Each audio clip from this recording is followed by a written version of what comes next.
Hello, everyone, and welcome back to the PetroNerds podcast. This is episode 121 of the PetroNerds podcast.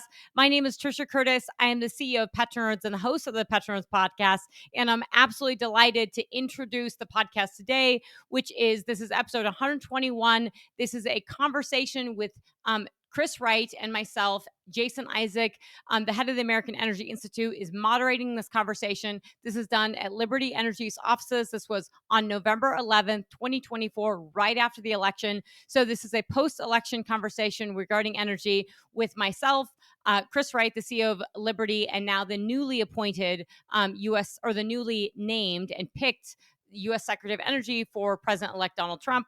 Obviously, Chris Wright has to get confirmed for that to take place, along with all of other Trump's picks. But he is selected and picked, and there's a lot of positive feedback on that. But anyways, this is the conversation, the panel discussion with Jason Isaac, the head of the American Energy Institute. This is an American Energy Institute event that Liberty Energy hosted with me and Chris Wright and Jason. It was awesome. It was well attended. It was a really great day, and it was right after the election. So this is November 11th. This is less than a week after the election. And right after this, I headed to Oklahoma City to give that talk in Oklahoma.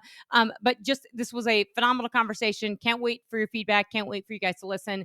And without further ado, I'm going to get into the introduction and the meat of what's going on, because today is December 5th, 2024, and a lot has happened in the post-election world. The stock market is ripping. You have Bitcoin over 100,000. It actually hit like 103,000 last night when I was watching it. But you actually have a lot of global volatility. So as bullish as I am in terms of energy and the sentiment and the levers that this Trump administration has on energy, and I am bullish for that. And I've put out some LinkedIn posts and got some interesting responses. And I want to spend some time in this introduction talking to some of those responses, because there's a lot of question marks with regards to tariffs and everything, and we won't know anything until the Trump administration actually gets in place.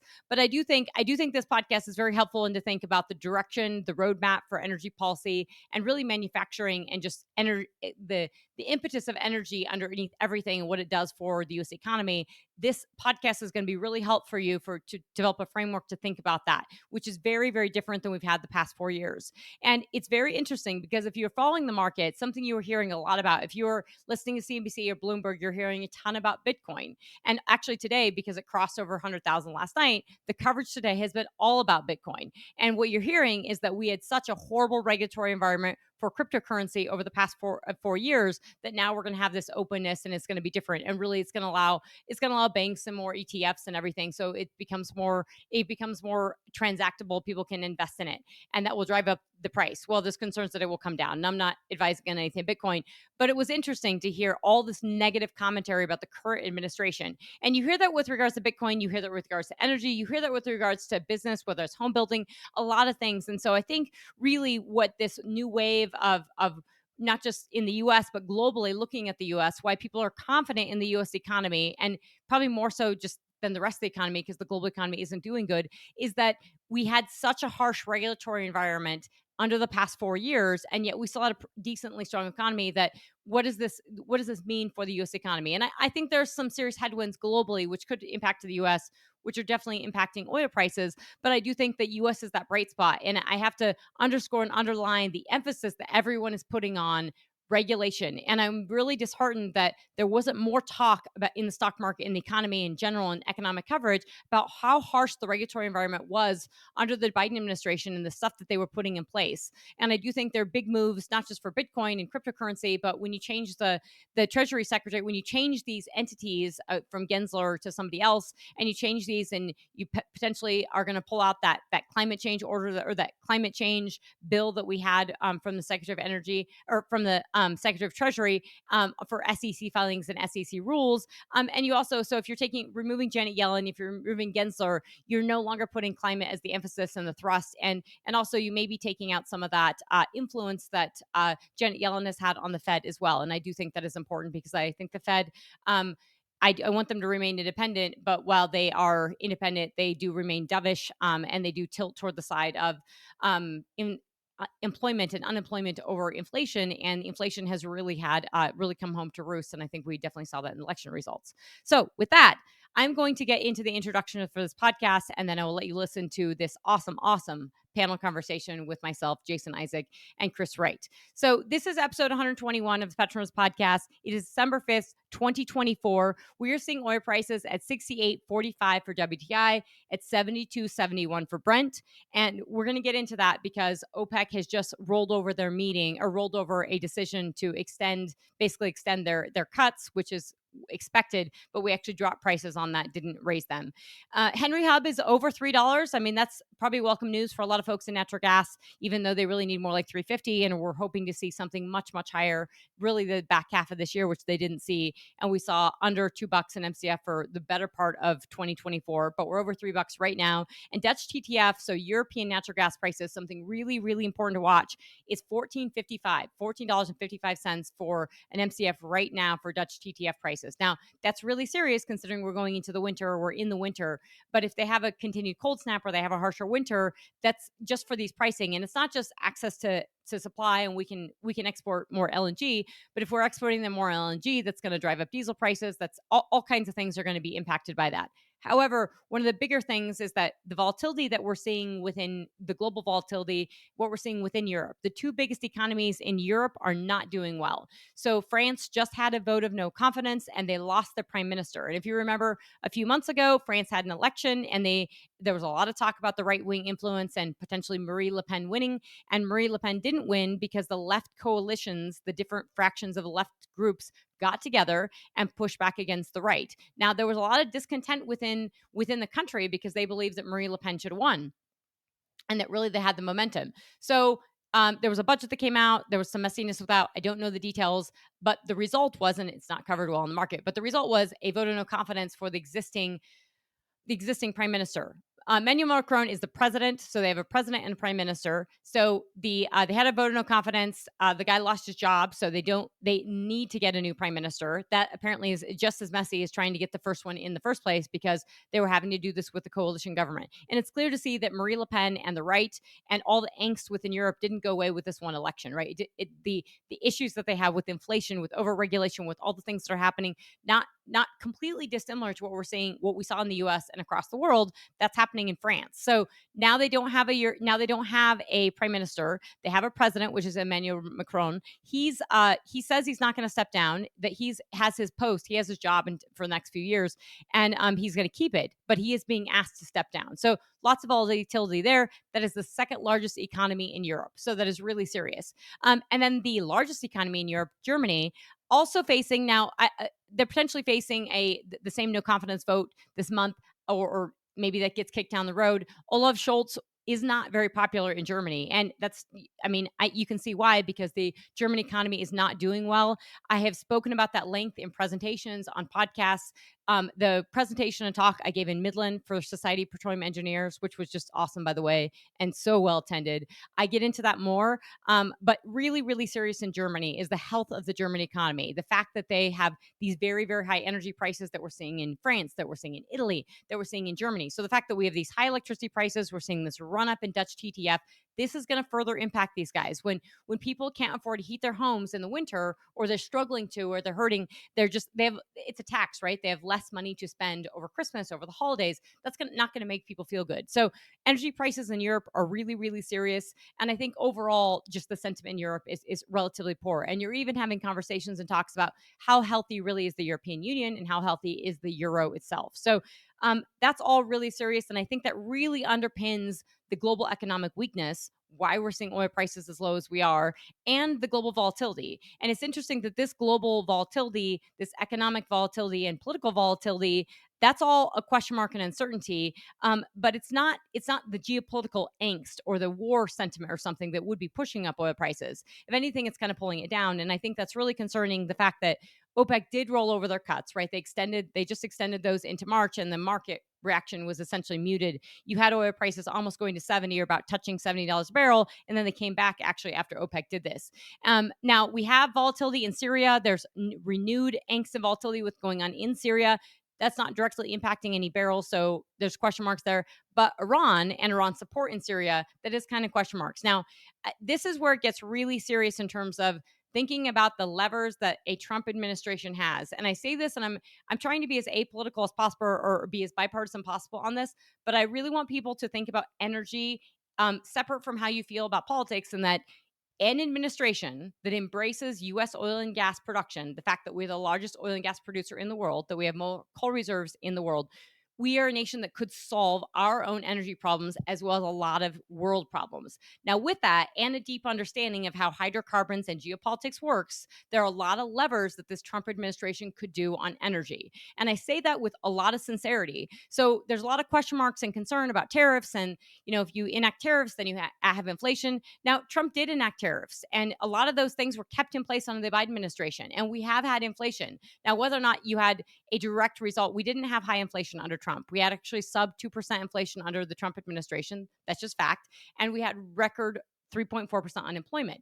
And part of that's because you were coming out of the recession you had a long recovery from under the Obama administration. You had low oil prices, and low oil prices, and I say this a lot in talks and presentation, it is really, really important for the economy. So it's a sign that your economy is weak at first, but then as you're recovering, low oil prices are very, very healthy for that recovery. So right now, what we're seeing, the fact that we're seeing such low oil prices, they're not low. I would say, actually, relatively speaking, $70 a barrel, $68 a barrel is not low. The fact that we're talking about them being low is serious, but they are showing weakness, right? They're showing this global economic weakness, especially in China and especially in Germany and the rest of Europe, and just this weakness. And it's showing that we have a lot of supply.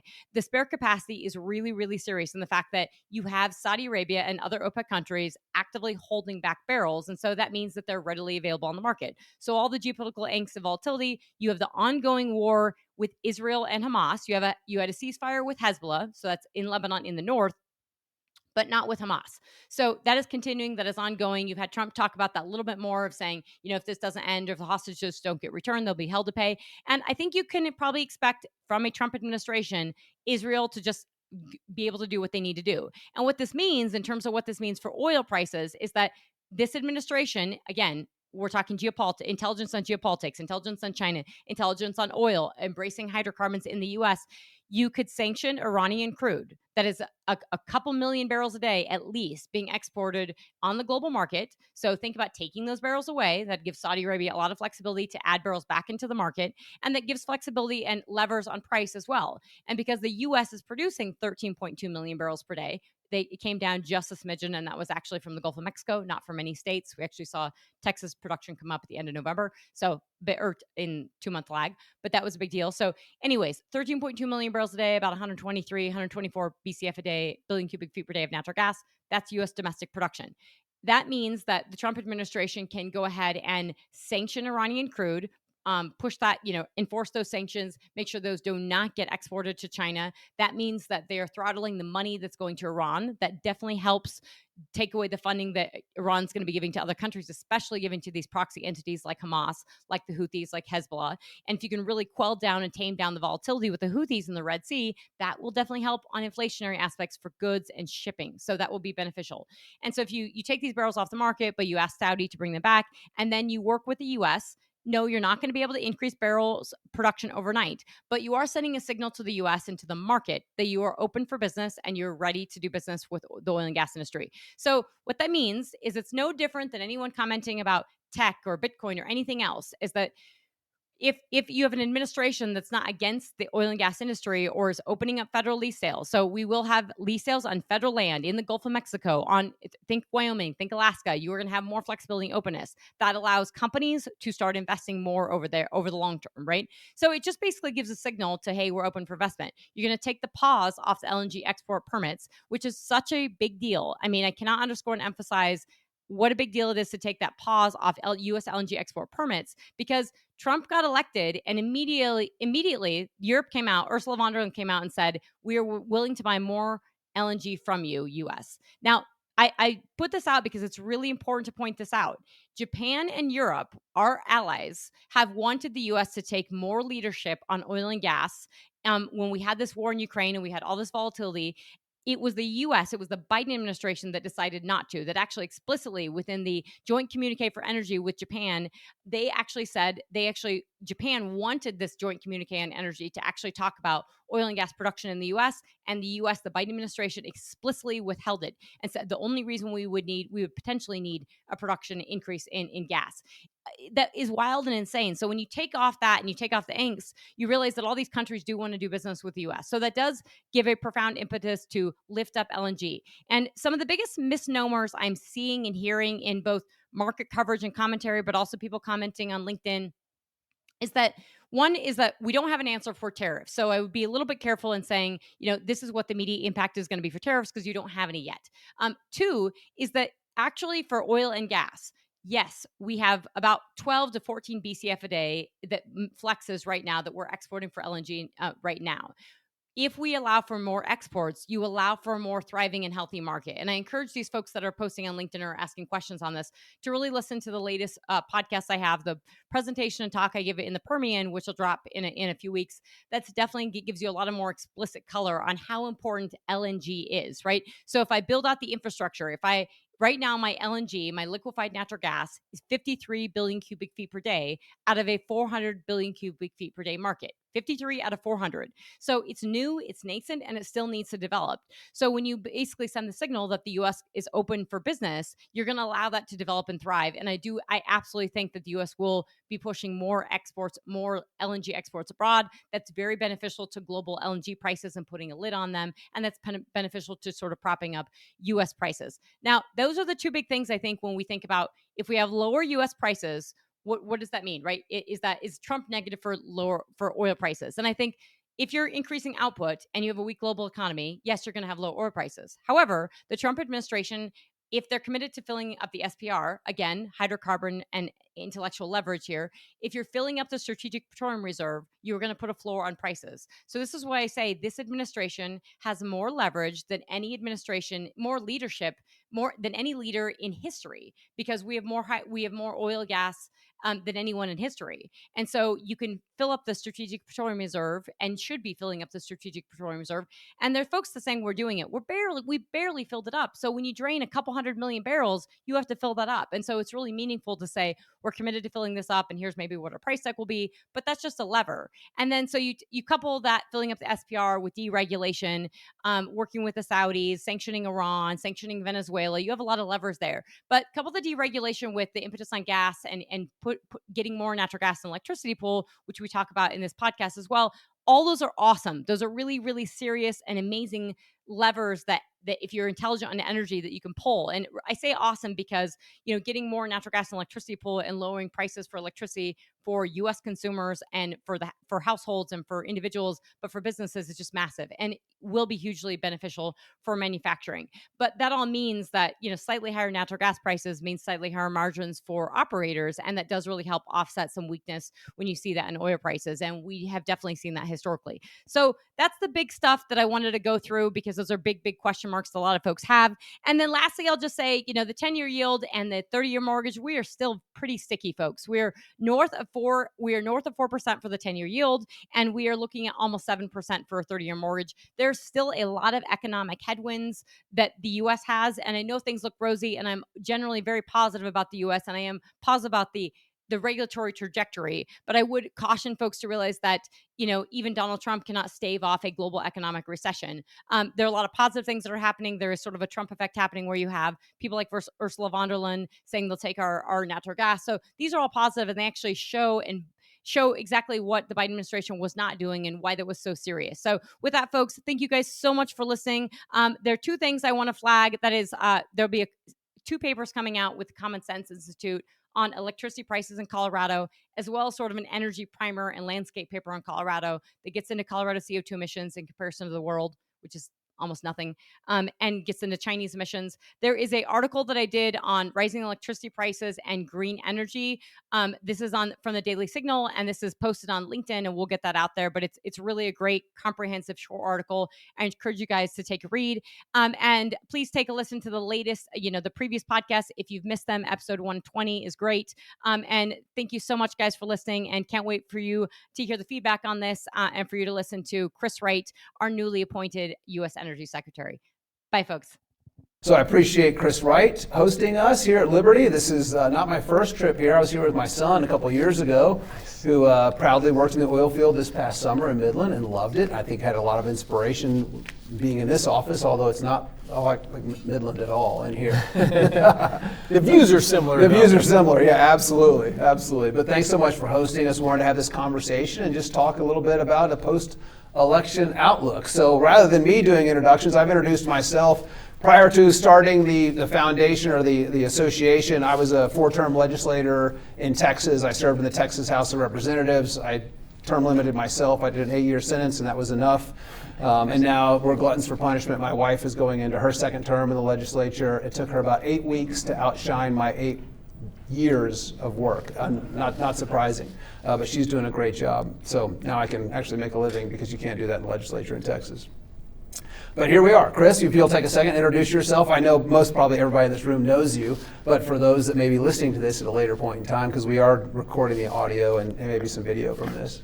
Okay. Lifelong energy nerd, tech nerd turned energy entrepreneur, and founder and CEO of Liberty Energy, where we're sitting right now, and a fan of Jason's. I met Jason probably 10 years ago. Just left the legislature, and smart, articulate, writes well, and committed to common sense, right? We want more energy to make people's lives better, and if we're going to have more energy, we've got advantages in the United States. Why not as much as possible from right here? So we've been aligned from the start, and happy to be here in this dialogue, and sitting next to this lovely young gal who I've also known probably about 10 years. Yeah. Which is maybe when she graduated from high school or college or something like that, but also a passionate, smart, thoughtful, lean-in energy commentator. Trisha, over to you. So PetroNerds, he just likes the name. We met in 2017, actually, which I remember vividly because Chris was speaking and I was just in awe. I thought he was the coolest person ever, and so hit it off then because I had a business called PetroNerds, and I was just starting out my business in Denver, and people like Chris were really kind to me and would take meetings with me and talk to me, and so I started getting my sea legs in Denver, and so I'm deeply passionate about this business, just like Chris and Jason. I'm an economist, like a tag-on economist with the American Energy Institute. I also work with the Common Sense Institute on common sense stuff here in Denver, Colorado. And I do energy policy but really US shale, China, geopolitics, sort of a gauntlet. So everything we're gonna get in here to today, the stuff that Chris talks about covering. So I'm pumped to be here. I was telling my son just this morning, he was driving back from East Texas to Lubbock to go back to school. And I was telling him, I was like, you are the average of the 5 people that you surround yourself with. And so when I surround myself with people like Chris Wright and Trisha Curtis, that makes me a whole lot smarter. I'm sorry, it probably brings y'all's average down. But I try to surround myself with incredible people. We've got Molly Vogt on our team here. Trevor Lewis in the back is on our team. He's at the School of Mines. He's helping us out with some incredible research that we should be launching next week on EV subsidies and how much you're paying for EVs, even if you don't have one. So I do try to surround myself, and I was telling my son this, surround yourself with the smartest people that are out there, because then you'll raise your average and you might lower theirs, but that's all right. Whatever it takes, right, to build yourself up. But let's talk. So we've just had an exciting announcement, I think, this morning with the post-election. The cabinet's already starting to come together. You're on a list. People are trying to push you for a position. Do you have any insight? I don't know if you know this, but I think you might have some insight. There's a lot of people that are saying this would be a great person to be the Secretary of Energy. What are your thoughts? Well, no comment on that. I think this room would certainly welcome. No comment on that. Okay. But of course, I've been a lifelong, somewhat passionate about energy. And my wife got me a license plate recently that's energy sober, which is like one of the lines I think, that's what I want. I get thanked a lot for being an advocate for oil and gas. And I always say, I'm not an advocate for oil and gas. I'm not wired to be an advocate. I'm just wired to be candid and thoughtful and say what I actually believe. So everything has advantages and trade-offs. Just the advantages of oil and gas, particularly domestic oil and gas, are just gigantically larger than the downsides. And so all I want to see is just a more thoughtful dialogue on all the different energy sources The global energy system underpins everything we do every day of our lives. It's just too important to be political and be silly about. And we've seen just so much really, truly destructive policy moves in this country, in Europe, in our state of Colorado, that really don't have meaningful environmental benefits, but they just shrink the opportunities in people's lives and displace jobs and businesses outside of our state of Colorado or outside of the country of the United States. Like, I just can't imagine a more efficient way to make people's lives less good. Yeah. And so, yes, I am adamantly against that. Great. And I know I heard you speak, was it this summer in Washington, D.C. at an event at the Heritage? And I think you summed it up well, and I probably shortened it and simplified what you said, but you said it incredibly well, that energy isn't part of the economy, it's the heart of the economy. Do you think the next administration is going to recognize that? Absolutely. I mean, look, Trump's a real estate developer from New York City and he lives in Florida, right? Those are not places where energy is produced in any meaningful amount. He's not in the energy business. He's actually not overly familiar with it, but he instinctually gets that, yes, as I say, energy is not a sector of the economy. It's the sector of the economy that enables everything else we do. Amen. If you get energy wrong, nothing else matters. But the better you get energy, the less you hear about energy, the less it matters. That's what the shale revolution did. It took energy almost out of the news. Like, we had very high oil prices, very high natural gas prices, fears of energy security, fears of peak resources just in the early 2000s. All that just went away with the arrival of the shale revolution. Over $1 trillion a year savings of consumers by just a flood of new supply. Tough on the oil and gas companies. It's been a rough decade for the businesses, but that's what capitalism is, right? It isn't supposed to cater to the interests of companies.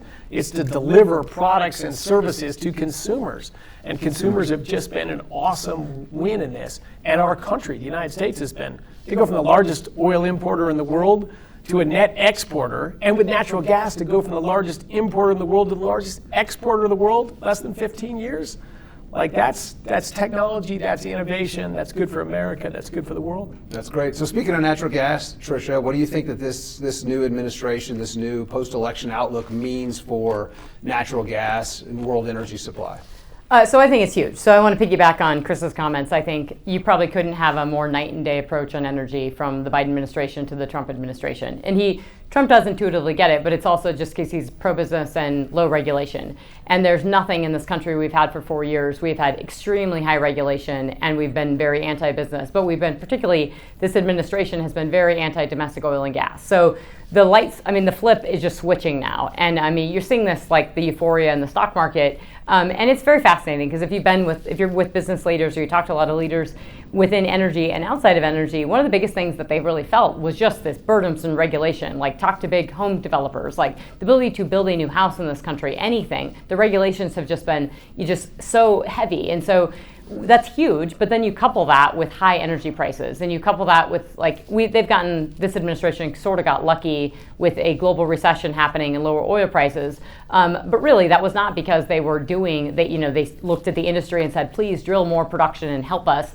They didn't do that. They actually had high oil prices, and that was what enabled, over the past 4 years, oil production has creeped its way higher. We're now at 13.5 million barrels per day. So if you think of just how bad it's been for oil and gas under this administration, and yet how well companies like Chris's and shale has actually performed, which has been really impressive, it's only going to do better under this next administration. You could have lower prices, but and I want to get into, pulling out of the Paris Climate Accords, that's going to be huge. That's kind of day one thing. That's probably what Trump will do. It was only ratified by one house, but the Biden administration went into the Paris Climate Accords after Trump had pulled out or didn't do it, and now we're going to be pulling out. That's a big signal to the entire world to say, we are not in on the green tech thing anymore. And so all those tailwinds that we had with the Biden administration coming in, everyone going bananas about wind and solar and green tech and clean tech, those tailwinds are gone. And now they're real headwinds, which is what it should have been, because they were pretty bad. They came from China in the first place. They're pretty low forms of energy, or just inefficient. So I think that changes a lot. And so then gets to things like natural gas. And I get a lot of questions lately on natural gas and nuclear. And I think there's a lot of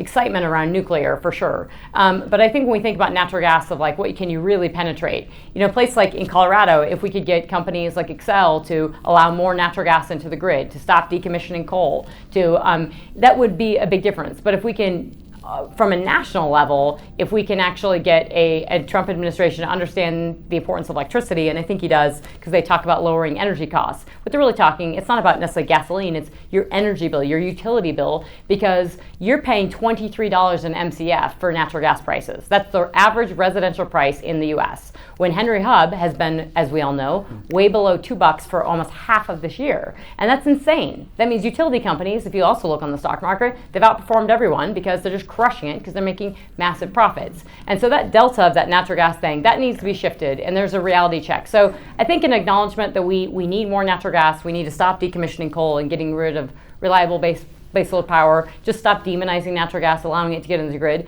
but then really allowing for exports. So removing the pause in LNG permits, that's going to be a day one thing, so that'll be great. That sends a signal to the entire global market that we are open for business. You can sign a long-term contract with us. We're going to commit to it. We're going to be there. And that really does help with investment. And I think if this administration, because if they have both houses of Congress, they're going to look to make things more sticky on energy. They don't want this, they're probably not going to want this repealed 4 years later if that happens. So you want things sticky, you want people to be able to invest in this and to actually get off the map. And I think natural gas investment is one of the single biggest things in terms of infrastructure, just compression, everything, fracking, from fracking it to actually exporting it is game changing for us to consume it more in our electricity pool, directly in our homes, but also export it to the world. And that really helps, if we have a little low oil prices, but we have slightly higher gas prices, that helps on margins. There's a lot of levers on energy. The power or the capacity of this administration to do a lot on energy is really, really, really high. There are a lot of levers that can be moved around here. So, Chris, with this new administration, do you think we see an increase in domestic production? I mean, we're already at record highs now. Do you think there's an opportunity to produce even more, get more infrastructure built? What are your thoughts? Yeah, absolutely. We're not going to see a flood of new production because that's about economics and capital investment. But if you can't get permits securely on federal land, you can't build new gathering lines, you can't build pipelines and infrastructure, we're not developing new basins, we're not setting that next generation, that's going to change. Investment in infrastructure is going to grow. We're going to be able to move products anymore. We're going to build better export facilities. I think, Jason, a huge thing is we're going to resource energy-intensive manufacturing in this country. Like the U.S., round numbers, 100 exajoules of energy is consumed a year in our country. 25 exajoules for transportation, 25 exajoules for industrial, manufacturing things. China consumes 20 exajoules for transportation, less than the United States, and 70 exajoules for manufacturing. Almost 3 times as much as we do. We've been the manufacturing powerhouse for a century, and now almost 3 times as much energy-intensive manufacturing is done in China than the United States. That's crazy. And of course, it's produced in China dominantly energy sourced from coal versus, and I'm not against coal, it's been the largest electricity source for 100 years and will be for decades more. I'm not anti-coal. But natural gas is even better. If you make something in China out of coal instead of in the U.S. out of natural gas, and then you load it on a diesel-powered ship to bring it back, there's nothing green or environmental in that. It's really just pushing blue-collar jobs overseas and making things a little bit more expensive. So I would love to see reinvestment in heavy industry in the United States to make things here with the energy resource, because that's easier. We're going to continue to export more natural gas, but we could produce 20% more natural gas if we had a market for it here in the United States. And if you bring manufacturing of energy-intensive goods back, you'll see that increase. But one of the other reasons we haven't seen much talk or investment in that, Biden was only president for 4 years. We've had nearly a 50% rise in the average cost of electricity in our country. Think of how crazy that is. 43% of U.S. electricity, by far the largest source, came from natural gas. Natural gas's price over the last 4 years have gone down. but yet electricity up almost 50% in less than 4 years. In fact, that's part of the election thing. Why are we making energy more expensive? Are you going to build a big manufacturing plant in the United States that's had this nearly 50% rise in prices, and we got a new administration that's going to continue those same policies? You're not going to bring tens of billions of dollars in workers and investment here, but we're going to change direction now. And we need to show that a lasting change of direction so that we will bring investment and capital and jobs back to our country. That's what I try to convince policymakers around the country is this threat to deindustrialization. You look at what's happened in Germany, it's over half of the automobile manufacturing facilities are offline, they're not working. Say that again. Yeah, half of the capacity. Half of the capacity for automobile manufacturing in Germany, the largest economy in Europe, is offline.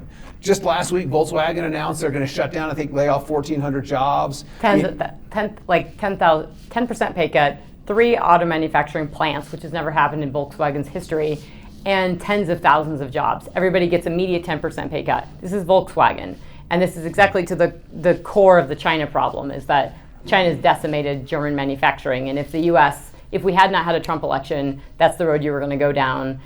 And you'll have to take a while to get manufacturing back. But to Chris's point, we went from 13 cents a kilowatt hour to 18 cents a kilowatt hour in 4 years. And we had flat electricity prices. We had 13 cents a kilowatt hour across the US for a decade. And then all of a sudden we had overnight. And it's mind altering here in Colorado because we have these conversations with people saying, well, it's with the line of inflation and we can rise with the line of inflation. We had no inflation in electricity, none, 0 in electricity. Even when you had inflation and other stuff that was sub 2%, you didn't have electricity. So it's a really, really big deal to do this. But in China, you also have, I mean, it's not just coal-fired power generation, which they have a lot of, but they subsidize everything. So it doesn't matter. They'll just dump it out there to compete. So this is a president, if you not know anything about Trump, he is there to tariff China. And he's there to level the playing field. And that is going to have some impacts to the U.S., but one of those should be an impetus. And you're already seeing it. You're already seeing companies immediately come out here and say, this is our exposure to China for X stuff. And they're already looking to see how much more they can source into the U.S. immediately because they just don't want that tariff impact. So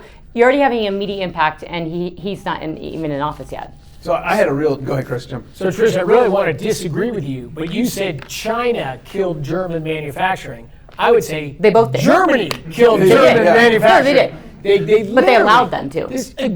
But I mean, Germany did this to themselves. I think it's an incredibly valuable case study. Yes. And we all have what to not look to do. at what not to do, what the direction. I wrote a LinkedIn post about that today, linking a Wall Street Journal article. It's truly crazy what this country that's, from the birthplace of, along with England, the Industrial Revolution, the greatest machine tool making country in the world, like a truly industrial powerhouse. Its industrial output today is 20% lower than it was 5 years ago. The world economy is bigger than it was 5 years ago. They just continue to drive bad energy policy, which just cripples everything else. And bad policy. Yeah. They chose to double down with Germany, just like they chose to double down with Russia. Or Germany chose to double down with China, and they're doing it again. But their exports, you can see their auto exports to China and their auto exports in from China. And it's just decimated. And I mean, Germany's going through upheaval. If you stay up late and watch the stock market, that's all they talked about last night was what's going on within Germany and the fact that they're going through a recession and their politics are a mess and they can't get people to work. They're going to have their own Trump election in the next year or two. They really will. And I think that already started to happen this year with some people winning some seats that they weren't expecting to win. So I think there's an energy transition happening there. Hopefully it comes back to the right way.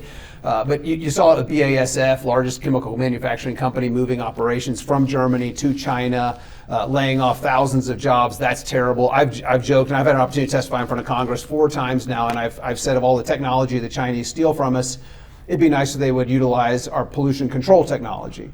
And they don't. I mean, we're world leaders in clean air, and I know we've had some conversations in the West Wing of the White House where we've talked about the difference, like between a Paris, and I'm completely on board with us pulling out of Paris. I live a high carbon lifestyle. I think the rest of the world should too. It's where you have economic prosperity and environmental leadership. I said that in front of Congress, and Congressman Raskin called me the carbon king. That's what my license plate says. And it does. So does my business card, my name tag.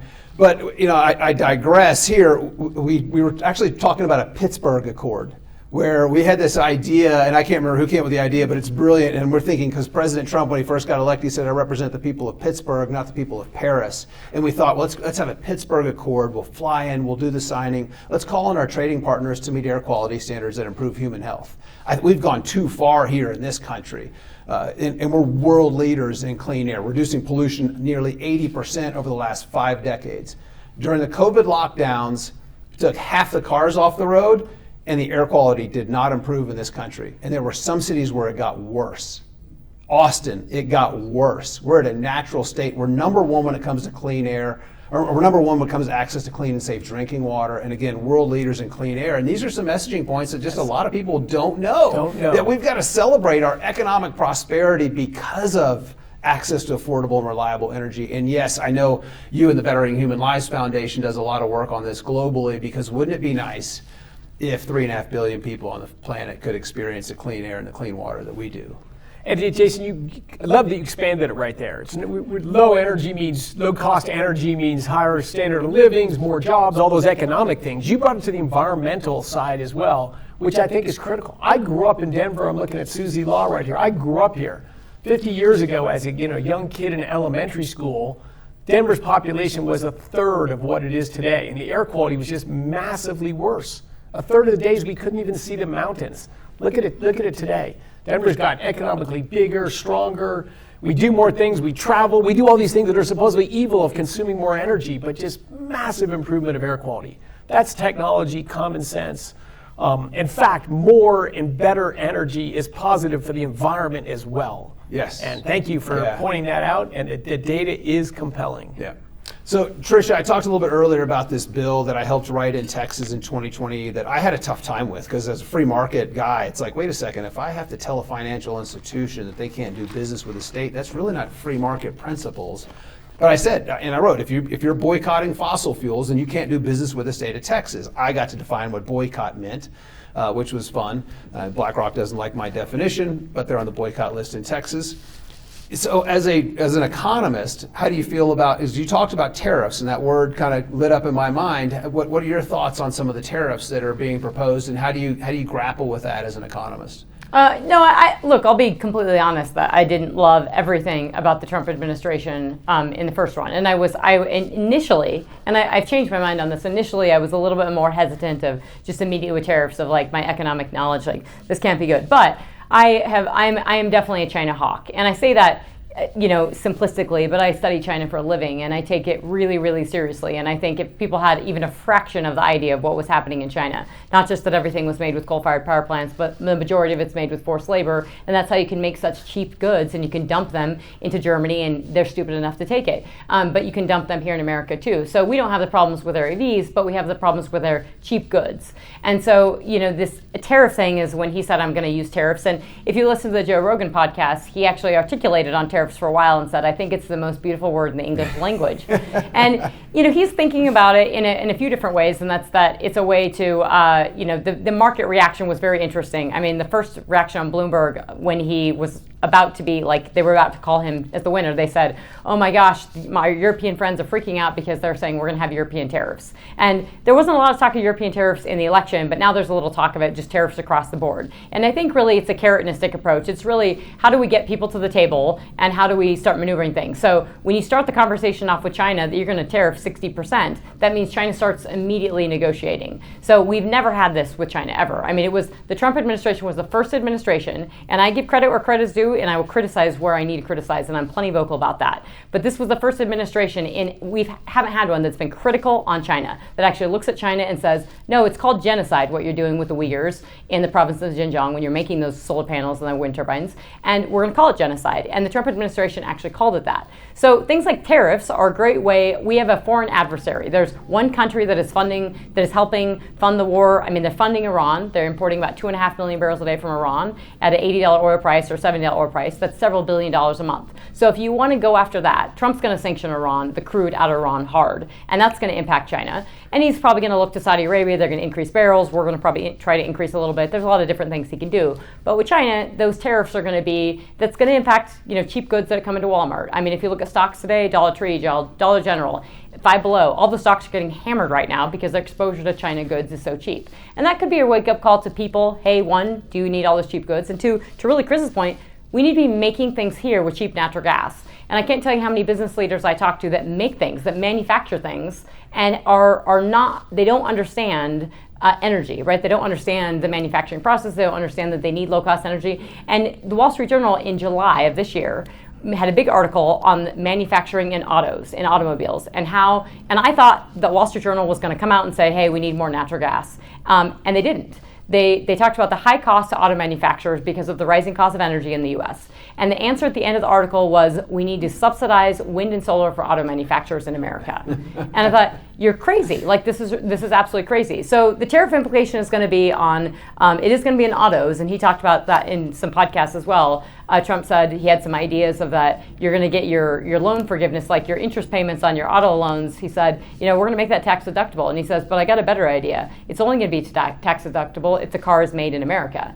And so those things are going to really push companies to push it here. And that already has an implication where now these auto manufacturers might get the bright idea that, hey, we need to start thinking about natural gas. We need to start thinking about making sure we have lower cost energy. But there needs to be an education. A lot of people don't know all this stuff. But I think the tariffs it's a negotiation approach immediately. There's a lot of implications for it, but I would say don't get ahead of your skis on, it's not going to be an immediate 60% tariff on everything. But this administration, I think, is going to look to make the BS on China be a lot more sticky. They do not want a new president coming in and change and going back to Henry Kissinger style. We just kowtow and we do everything with China.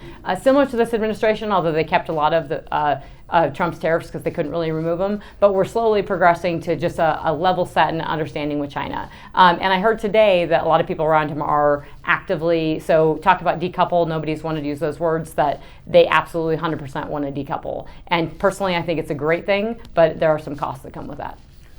So Chris, last question kind of before we open it up for audience Q&A, so get your minds rolling now. Zeldin announced today's EPA administrator.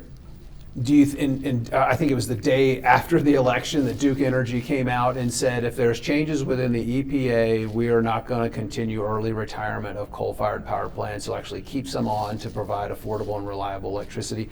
Do you think we see a greater move towards affordability and reliability from the electric generation side, or just in general? Absolutely.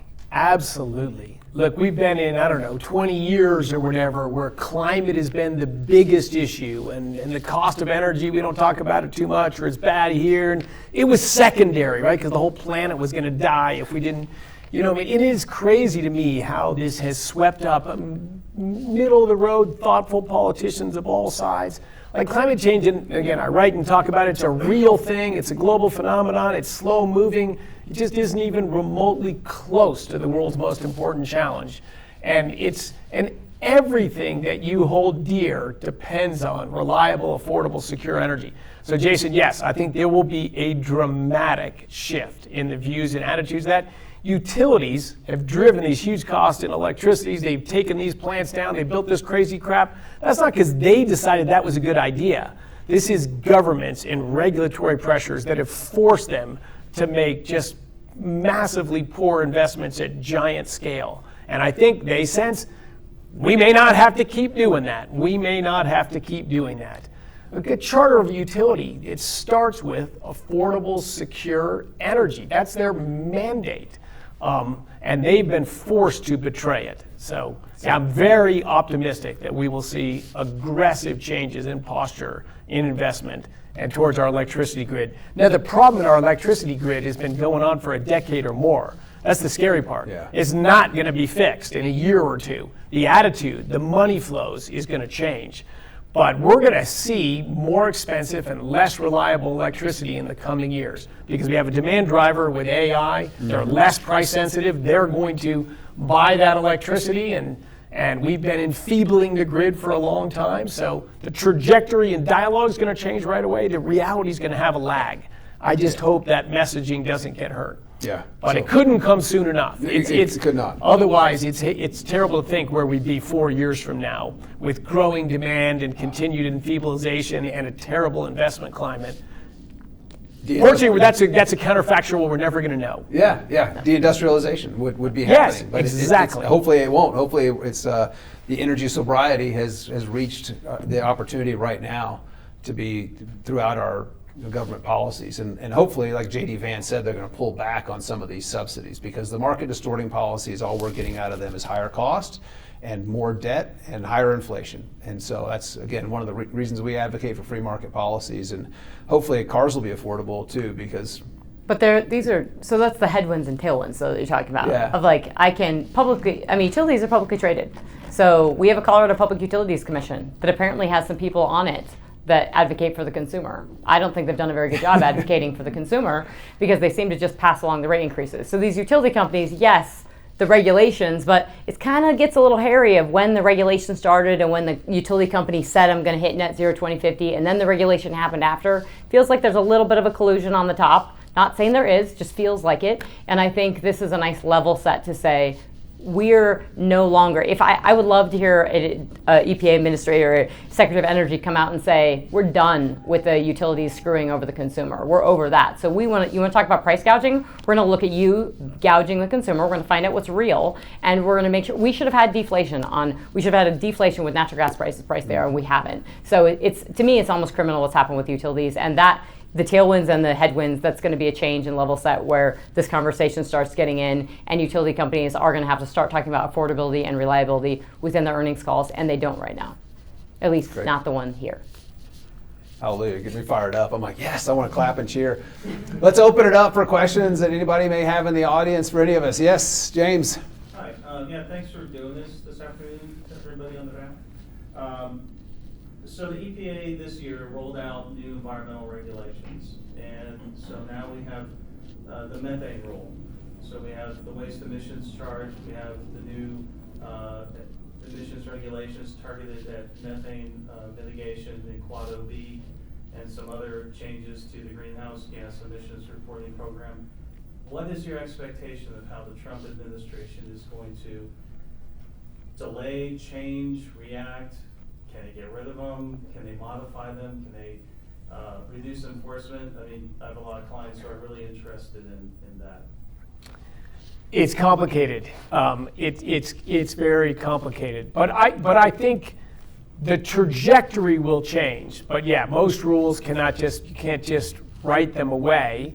But what I think it hopefully will drive is there'll be studies done. If you propose a rule and the regulatory cost is 100 and the potential benefit in human health or whatever is 5, if you're spending 100 to get 5, that's what a lot of what the EPA is doing now. I mean, the EPA sort of climate rules on both cars that are essentially driving that you have to make dominantly electric cars, and power plant rules that future thermal power plants have to have CO2 sequestration.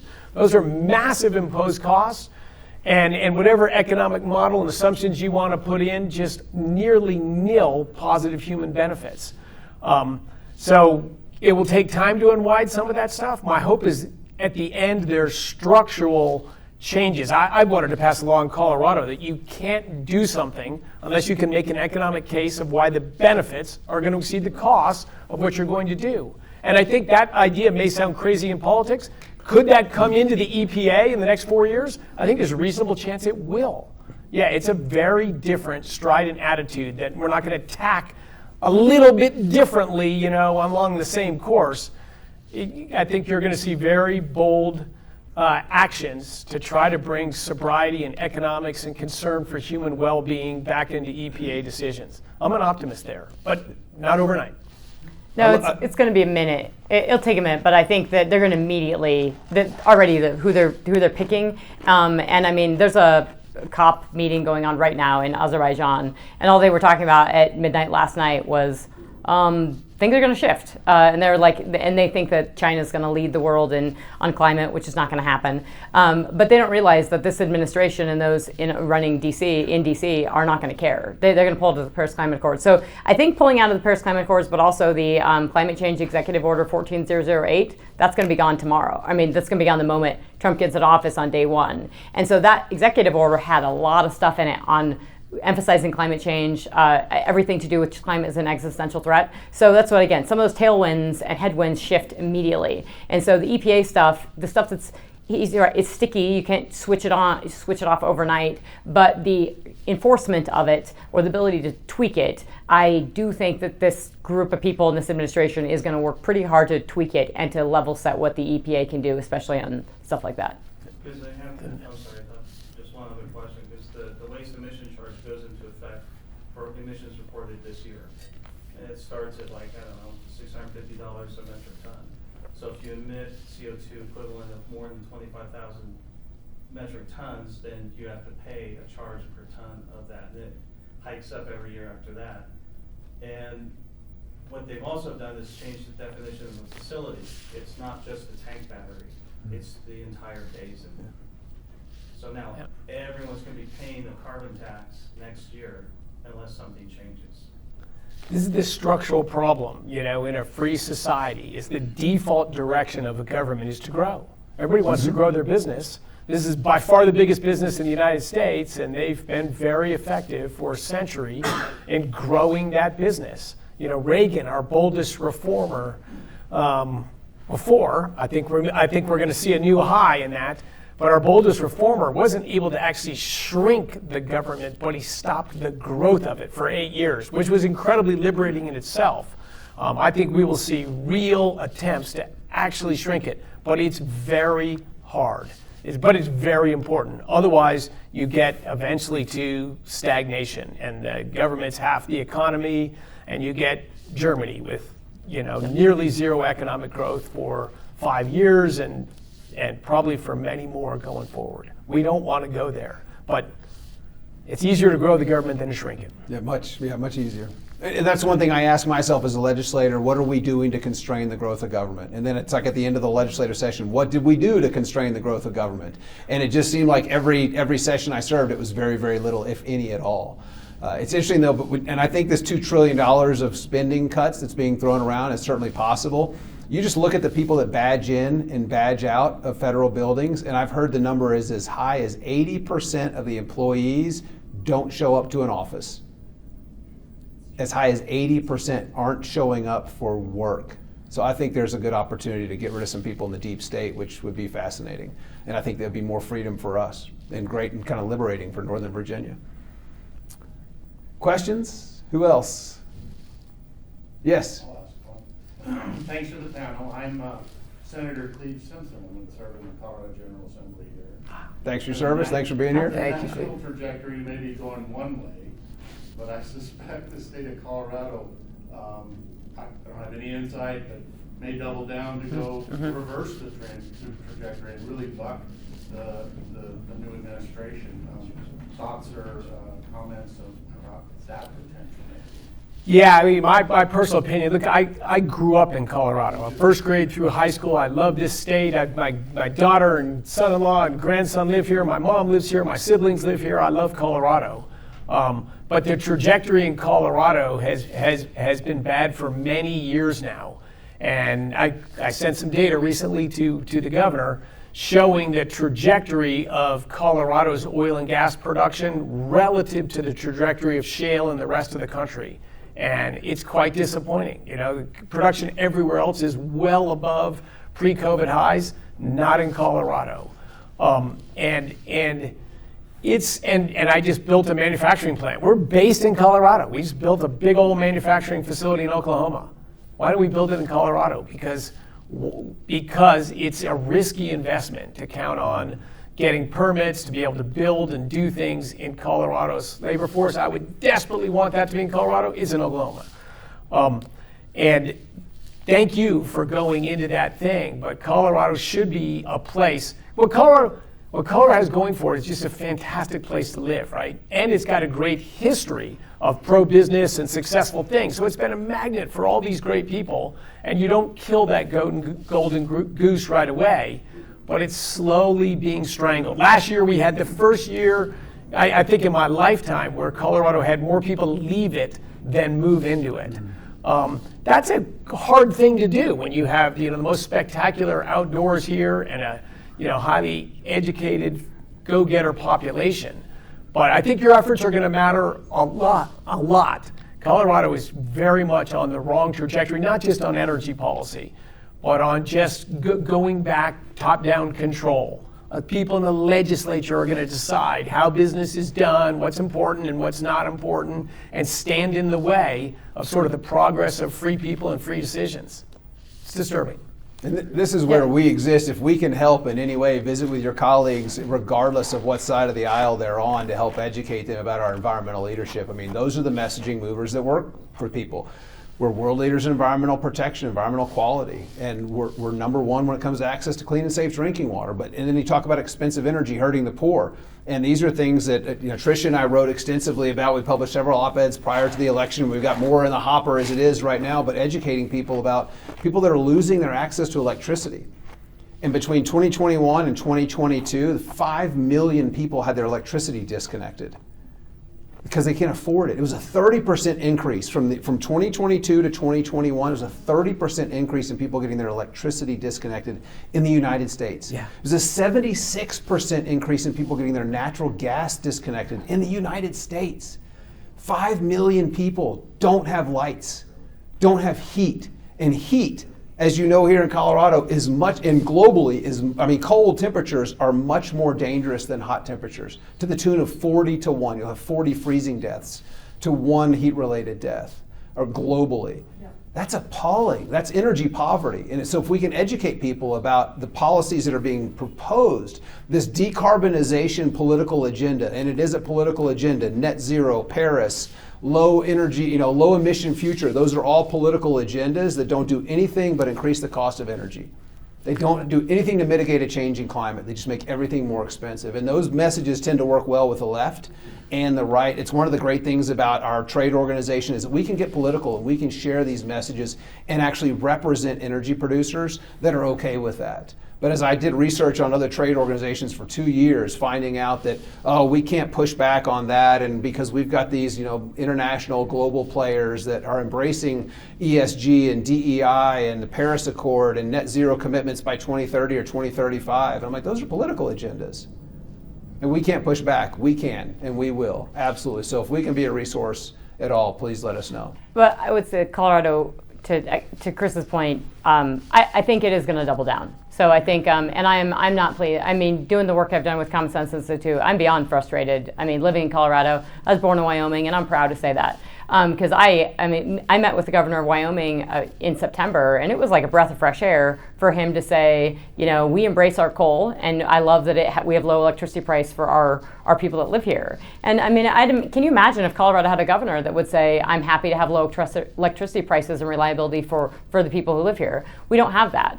And I mean, the governor goes around all the time demonizing the industry and talking about how bad natural gas is, but then, talking to the industry and making deals with them. I mean, and there's just a lot of, we do need to level up the intelligence and the ability for people to really kind of understand and push back, and that's why I say Colorado Public Utility Commission. Like, Coloradans need to understand that we're producing 450,000 barrels per day of oil an hour from here, but we could be producing a hell of a lot more. And we're producing 5 billion cubic feet per day, but we could be producing a lot more. And so the revenue to this state could be a lot higher. And yes, we have the highest air emission standards in the whole damn country in Colorado. And so everybody's doing it right, but the leaders of this state don't want oil and gas here, and they want wind and solar at any cost. Literally, I just went through the cost. At any cost, this administration, the Pulse administration, is willing, doesn't care how much you all pay for it. They will take wind and solar and to get net zero. As a state, Colorado is 0.24% of global CO2 emissions. We could not exist tomorrow, and we wouldn't do a damn thing to global CO2 emissions. And that is so critically important, is that that's what has to be pushed back on the legislative scene of saying, this cost is so high. And so if you want to start a business, and even for me having a business here, it doesn't seem right anymore. It seems like businesses need to be leaving because it doesn't make sense to have a business here when, the state doesn't support it. And I'm hearing business leaders that I knew were devout people that lived in Denver, Cherry Creek, and they're leaving. The amount of people I hear that are moving out, that have lived here forever, that are, happily leaving Cherry Creek quickly, it's incredible. And that's just because they just don't, I think they don't agree with politics, but also it's the cost of living and they just don't see the trajectory getting any better. So my concern is that Colorado is just becoming California and that they're hell-bent on going down that road, just like Germany. They're hell-bent on doing these policies, and we know what not to do. California oil production declines by over 1,000 barrels a day, several hundred barrels a day each month. It just goes like this. And Colorado's been able to keep that up, but that's one of the things that is keeping up our budget as well. This revenue coming in. So it's really, really serious. I'm pretty afraid it's not going the right way, but I'm happy to do everything I can to educate and push back on it. Well, thank you all so much for being here. I want to be mindful of Chris and Trisha's time. I think a couple of us are catching flights back, or she's going to Oklahoma, I'm going back to Texas, but I want to be mindful of everyone's time. Before we wrap up, are there any veterans in the room? Wow, thank you very much for your service. Appreciate it. Thank you all.